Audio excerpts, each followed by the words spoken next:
я ночью жду ее прихода, жизнь, кажется, висит на волоске. Что почести, что деньги, власть, свобода пред этой гостьей с дудочкой в руке.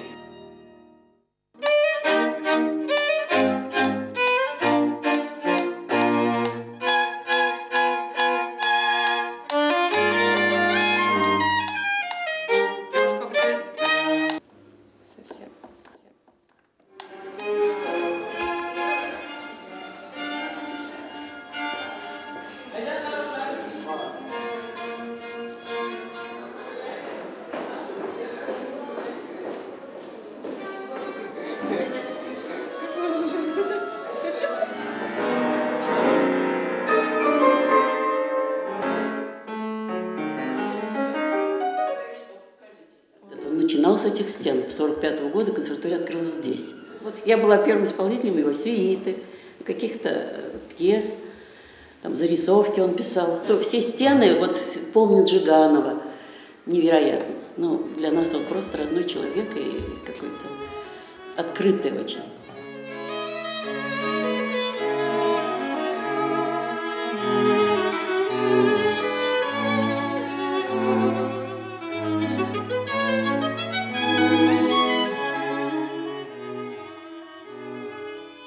Когда вызывали его студентов консерваторских на картошку или на морковку, такие вещи были в советское время, он шел к руководству и говорил: давайте не будем хрустальными бокалами забивать гвозди.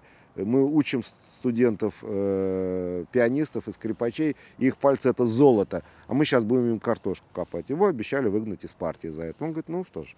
Один из руководителей Татарской Республики, не буду его фамилию называть принципиально, но в советские времена вызвал и сказал: Жиганов очень много евреев развел в консерватории. На что отец ответил: вообще разводят тараканов в грязном доме, а еврейские преподаватели учат наших татарских детей. И придет время, когда татарские дети будут учить татарских детей. Но пока нет этих преподавателей. И если у меня будет возможность для того, чтобы татар научить на ударных хорошо взять негра американскую, я его возьму. Вот это была его позиция. Ну, такая же позиция была с созданием симфонического оркестра. Когда другой деятель сказал, что зачем тебе, Жиганов, симфонический оркестр? Создай лучше оркестр татарских народных инструментов. Он сказал: из чего? Из гармошки и курая. Пока вот они не поймут, что такое симфоническая музыка, вот так же они и будут на том уровне. А вот когда они поймут, что такое настоящая симфоническая музыка, они станут... И, в общем, слова-то его подтвердили. Посмотрите сегодня на консерваторию. Рубинка, Абирч, Абдулин, вся профессура, в основном руководство. Это наши татарские ребята, которые... Большей частью которых воспитал он. Да. Интересная черта творчества Жиганова – живое и конкретное выражение духа интернационализма, который свойственен нашему народу. Назип Гаязович Жиганов – это человек, композитор, ректор консерватории, депутат. Но для меня он дядя Назип. Почему? Я его знаю со дня рождения.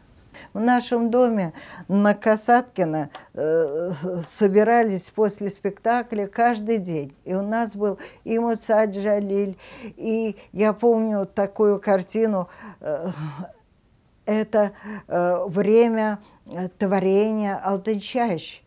И вот разборка отрывков, работа над этим произведением.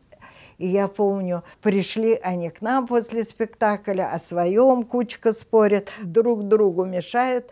И Муса Джалиль и папа, как небольшие люди по росту, залезли под инструмент, и там с картошкой, и кушают, и спорят. А я боюсь, потому что у меня там куколки спрятаны, как бы они мои секретики там не увидели.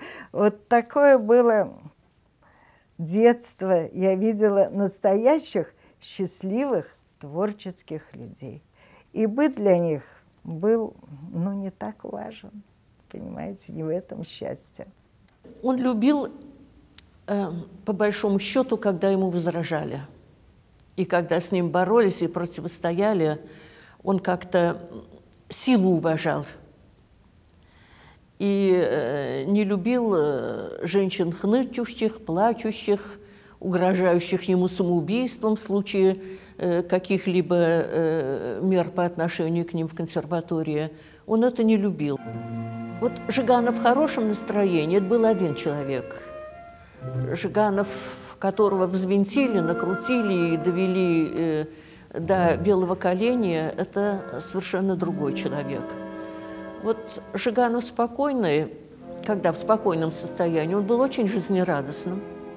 А вот когда Жиганов был в ярости, то, конечно, он был совершенно невменяемый. Никакие доводы до него не доходили, он был упрям, он не принимал людей, которых он обидел, или он не принимал и не выслушивал вторую сторону, против которой его накрутили, и он просто вот сквозь стену ломился и на своем настаивал. Это были разные люди.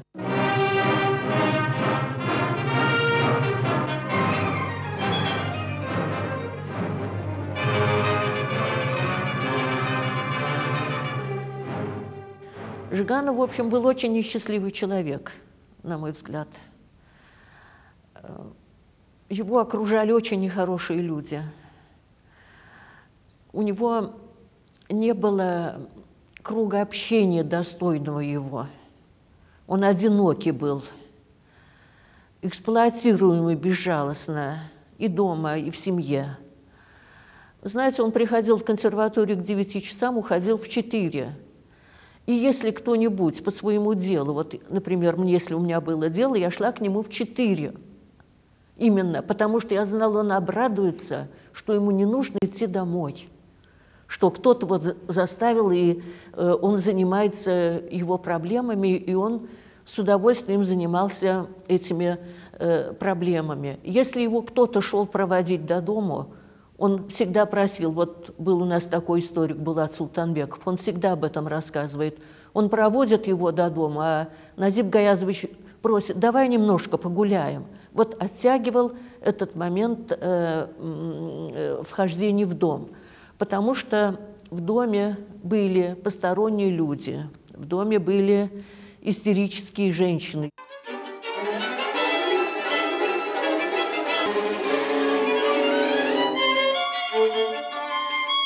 Никогда. Повышенных тонов это вообще не было в этой семье. Вот. И кроме хорошего я ничего не видела и ничего не могу сказать плохого. Никаких ссор не было, никогда в жизни.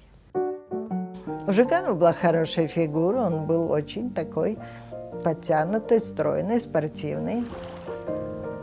А Сима вообще была красавица, это была королева женщин.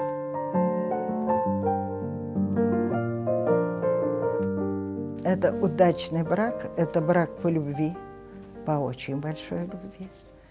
Вот. Потом Жиганов поехал в санаторий. И вдруг из этого санатория он не вернулся.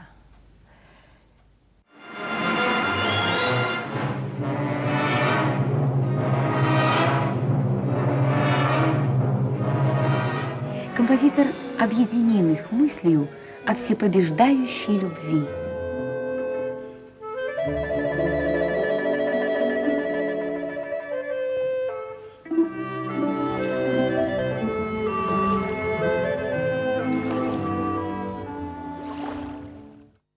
Ну, как сказать, ну вот в 60 лет человек этот мог встать, пройти на руках. Он же все-таки был детдомовцем, и этот дух у него сидел очень крепкий. Он остался до революции без родителей, и, в общем, его весь жизненный путь – это практически противостояние одиночки всему окружающему миру. Он не обозлился, он не зачерствел, он не стал тираном, он был нормальным человеком, творческим. Папа работает, это значит, все в доме ходят на цыпочках. Он мог и в 3 часа утра встать, и вдруг мы слышали дома звуки рояля, потому что ему что-то там в голову пришло.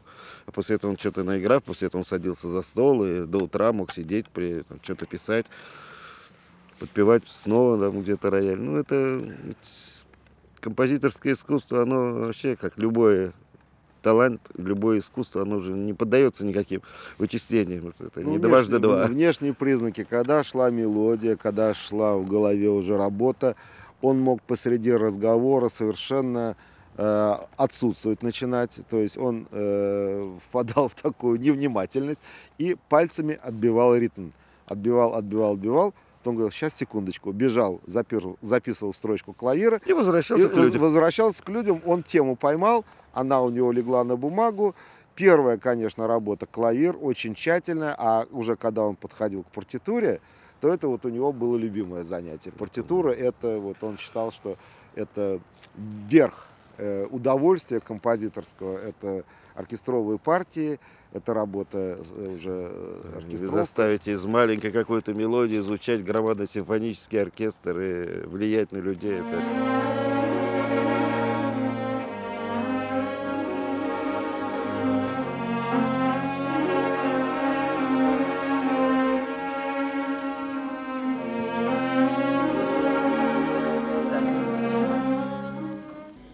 Но ведь вы не чуждаетесь и песни. И вот чем, интересно, привлекателен для вас этот скромный спутник ваших опер и симфоний? Вы знаете, песни все-таки такой очень любимый жанр, и который как-то быстро откликается на все, значит, перипетии, что ли, современной жизни. Потом песни, значит, как вам сказать, является еще источником материала для композитора, когда он собирается писать оперу или, значит, симфонии и другие произведения. Кроме того, значит, композитор должен в малом как-то сказать о многом. Если ему удается как-то вот эту задачу в малом сказать большой, да, и песни часто становятся популярными. Очень любил читать. Читал запоем. Читал очень много читал сказок. И эпос привлекал безумно. То есть мы, я помню, собирали вплоть до якутского эпоса. Я сейчас до сих пор помню волшебное название. Эпос Нюргун-Баатур Стремительный. Это был вот такой том. Я сломался где-то на 15-й странице. Я не смог в этих хитросплетениях. Ну, эпические повествования вообще, когда они в натуре даются читателю, их тяжело воспринимать. А тут он осилил этот том, говорит, это потрясающе. Там такая история, монгольский эпос, какие-то северных народов. Вот он это все в себя впитывал. И то, что ездил, конечно, по миру, Китай, Монголия, вот, очень любил ездить в Казахстан. То есть там, где он чувствовал корни пентатоники, откуда это пошло, как это потом преломилось в европейское восприятие, да, пентатонического лада. И, конечно, вот это и дало, наверное, тот мощный запал, который он нам всем подарил.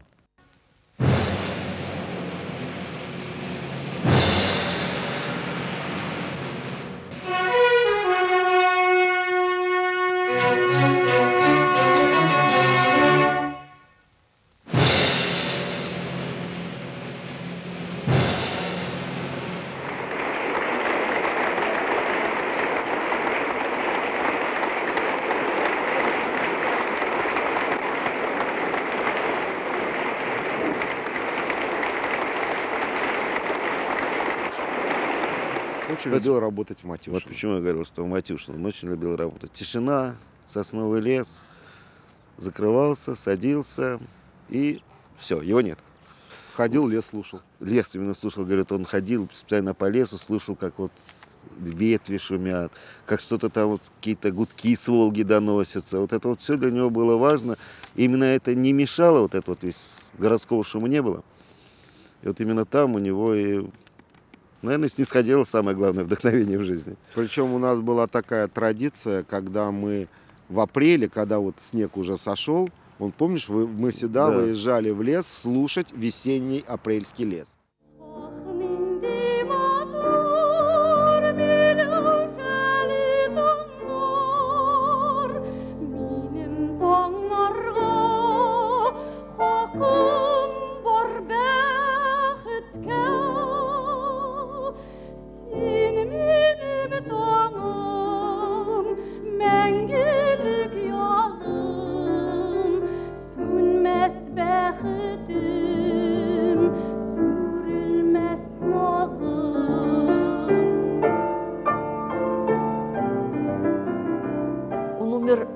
на высшем триумфе, понимаете?